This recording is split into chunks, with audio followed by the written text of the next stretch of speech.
Bismillahirrahmanirrahim. Assalamualaikum warahmatullahi wabarakatuh. Pada kesempatan kali ini kita akan belajar di kelas 5, pelajaran yang kedua, yaitu materi mengenal nama Allah dan kitabnya. Adapun submateri yang akan kita bahas adalah mari mengenal Allah Subhanahu wa Ta'ala. Oke, sekarang kita akan lanjutkan ke pembelajaran yang pertama ya, yaitu mari mengenal Allah Subhanahu wa Ta'ala. Nah, coba diperhatikan gambar ini. Di sini ada seseorang ya yang sedang memberikan sedekah. Nah, apa katanya ya? Kita dapat mengenal Allah dengan berbagai cara. Nah, jadi mengenal Allah itu melalui berbagai cara ya, bukan hanya satu cara. Nah, apa saja caranya?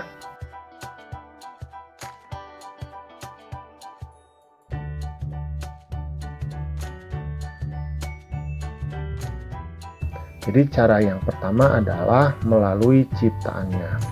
Jadi kita mengenal Allah karena Allah menciptakan sesuatu. Nah, ciptaan Allah ini kita sebut sebagai makhluk. Ketika kita melihat bulan, ketika kita melihat bintang, bumi, dan segala isinya, maka secara logika manusia akan memahami bahwa ada yang menciptakan. Nah, karena itu yang menciptakannya siapa? Pastinya yang menciptakan itu adalah Sang Pencipta atau Tuhan yang kita kenal sebagai Allah. Kemudian yang kedua adalah melalui Al-Quran. Allah mengirimkan berbagai nabi, kemudian di antara para nabi tersebut ada yang diberikan kitab suci. Nah, kitab suci penyempurna dan terakhir yang Allah kirimkan adalah Al-Quran. Maka di dalam Al-Quran Allah menjelaskan segala sifatnya. Allah itu Ar-Rahman, Allah itu Ar-Rahim, ya. Nah, melalui hal-hal seperti ini atau melalui Asmaul Husna, kita mampu mengenal Allah dan mampu mengenal sifat-sifat Allah. Kemudian yang ketiga adalah melalui Asmaul Husna. Nah, Asmaul Husna ini adalah nama-nama Allah. Jadi ada 99 nama Allah. Jadi yang bisa kita ucapkan. Jadi kita boleh memanggil Allah dengan Ar-Rahim, misalkan dengan memanggil Allah dengan menyebut As-Somad misalkan. Nah, melalui Asmaul Husna ini kita mampu mengenal sifat-sifat Allah. Jadi mengenal Allah itu bisa kita lakukan dalam 3 cara. Yang pertama melalui ciptaannya, yang kedua melalui Al-Quran, yang ketiga adalah melalui Asmaul Husna. Nah, kemudian ini Bapak pengemisnya berbicara. Kata Bapak pengemisnya, Asmaul Husna adalah nama-nama yang menjelaskan sifat-sifat Allah yang indah lagi baik. Nah, jadi arti dari Asmaul Husna, Asma itu artinya nama, Husna artinya baik. Jadi Asmaul Husna artinya adalah nama-nama yang baik yang dimiliki atau yang menjelaskan sifat-sifat Allah. Kemudian sekarang kita akan mempelajari beberapa Asmaul Husna ya. Jadi tidak semuanya, hanya beberapa saja. Yang pertama adalah Al-Mumit. Nah, apa arti Al-Mumit? Al-Mumit itu artinya adalah Allah yang maha mematikan. Allah Subhanahu wa Ta'ala telah berfirman bahwa setiap yang bernyawa ini pasti mati. Nah, perlu kamu ketahui bahwa semua makhluk itu diciptakan Allah nisbi. Nisbi itu hanya sementara saja. Jadi manusia itu mengalami perkembangan, dan bukan hanya manusia, setiap makhluk Allah itu pasti akan memiliki kerusakan dan akhirnya akan mati. Kemudian sifat yang akan kita pelajari yang kedua adalah Al-Hayyu. Nah, Al-Hayyu ini artinya yang maha hidup, mengandung arti bahwa Allah Subhanahu wa Ta'ala ini hidup kekal selamanya dan yang memberi hidup kepada makhluknya. Nah, Allah sendiri adalah hidupnya itu kekal selamanya, jadi tidak akan pernah mati. Dan Allah juga yang memberikan kehidupan kepada setiap makhluknya. Nah, misalkan kita sebagai manusia, dulu kita tidak ada, nah sekarang kita ada, kita menjadi hidup. Nah, ini karena sifat Allah yaitu Al-Hayyu. Kemudian ada Al-Qayyum.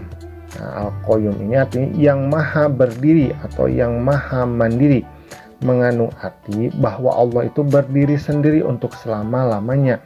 Jadi Allah tidak memerlukan bantuan apapun dari siapapun. Berbeda dengan makhluknya, kita sebagai seorang manusia ini selalu membutuhkan bantuan orang lain. Misalkan kita berpakaian, kita tidak bisa membuat pakaian kita sendiri. Kita bersepatu, kita tidak bisa membuat sepatu kita sendiri. Bahkan kita pun ketika kita makan nasi itu ditanam oleh orang lain. Itu artinya bahwa manusia itu tidak mampu berdiri sendiri. Tetapi Allah itu maha mandiri, maha berdiri sendiri, yang kita kenal sebagai Al-Qayyum. Kemudian sifat yang akan kita bahas selanjutnya adalah Al-Ahad. Ini mengandung arti bahwa Allah itu Maha Esa.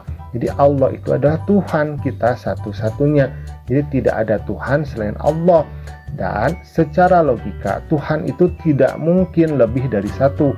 Karena kalau lebih dari satu artinya dia tidak berkuasa. Kenapa? Karena dia membutuhkan Tuhan yang lainnya. Karena itu logikanya setiap Tuhan itu pastinya satu. Jadi yang namanya Tuhan itu pastinya satu. Nah, sekarang bagaimana sikap kita terhadap Asmaul Husna yang kita bahas sebelumnya? Itu ada Al-Mumit atau Maha Mematikan, kemudian Al-Hayyu, Maha Hidup, kemudian Al-Qayyum, Maha Berdiri Sendiri, dan Al-Ahad, ya. Nah, yang pertama, sikap terhadap kematian.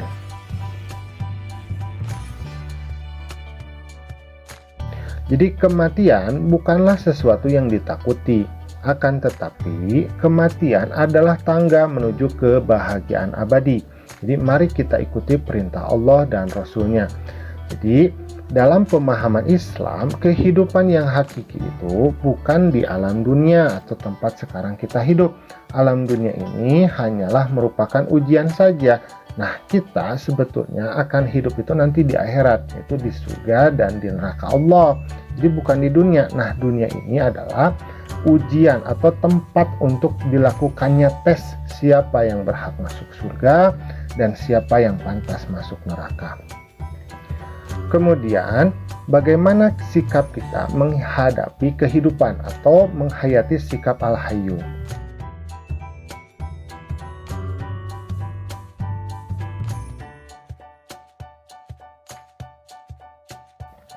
Jadi kita harus bersyukur terhadap kehidupan, memelihara kehidupan, dan mencari rezeki yang sudah disediakan oleh Allah. Jadi manusia itu tidak boleh ingin mati, justru dia itu harus ingin hidup, harus memperjuangkan kehidupannya. Bersyukur terhadap apa yang telah Allah berikan kepadanya, dengan belajar, dengan bekerja, ya, nah, seperti itu. Kemudian sikap terhadap kemandirian atau sikap terhadap Asmaul Husna Al-Qayyum. Nah, hidup tidak selalu bergantung kepada orang lain. Hidup harus punya semangat mandiri dalam segala situasi dan kondisi.